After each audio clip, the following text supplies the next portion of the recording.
there's been always a lot of conversation about the different hulls that you use in cowboy action shooting versus brass bases versus steel bases versus rib shells versus smooth shells, and etc. So I thought I'd just kind of give a little bit of a demonstration and see. I don't know if it'll prove a thing at all, but I took some Remington Nitros, which I had loaded with Cowboy load, and each one of them I marked a spot where I measured and what I measured it at, and gun club, which should be the ribbed equivalent, and again marked on them, and Winchester AA's and Winchester Super X, which should be a ribbed equivalent to that. And what I'm going to do is I want to fire these through my CZ-USA double. Now this is a factory stock gun I've been shooting for a couple of years, mostly with black powder and Winchester AA gray hulls. The chambers have not been polished. They have not been funneled. In fact, the chambers have a rough crosshatch that came from the factory that way. So it's a little bit unusual. We'll see what happens here.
In total, I had 3 of the Super X that didn't come all the way out, and 2 of the Remington. They came out a little ways.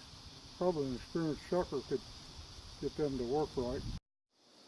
Well, I hope you found this little demonstration informational. I don't think it proves a whole lot unless you shoot 1,000 rounds of each, the different guns and different shooters or something. But anyway, it's a trend from this small sample. All of the nitros and all of the AA's came out easily, no problem at all, even though I'm an amateur at shucking. I had 3 of the Super X that hung up, and 2 of the gun club, but in a couple of cases the holes came out at a good little distance, and probably if I was better at chucking, they would have came on out. And it wasn't one chamber exclusively, it was both chambers had hang-ups in them. So I'm not sure what to include in that. None of the holes had been tested for size or anything. They all fell in fine, but I don't have a size tester or anything like that. So just what came off my little Mech 600 Junior. A little more information about the chambers on this gun, besides being scored obviously from the factory. I didn't use any kind of lubricant, any kind of moose milk or ballastol or wax or frog lube or goose grease or anything on them. They were dry, and they were dry to start with.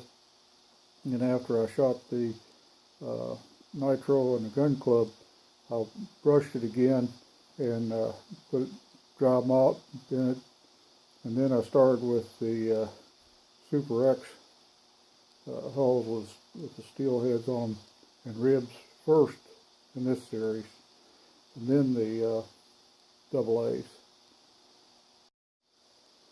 Some of the statistics on followed up on the sizing and measuring.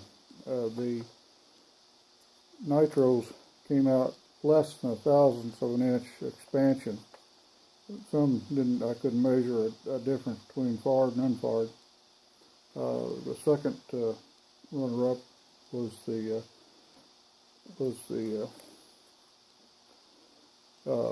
Super X, and they were just a little over a thousandths average expansion on them.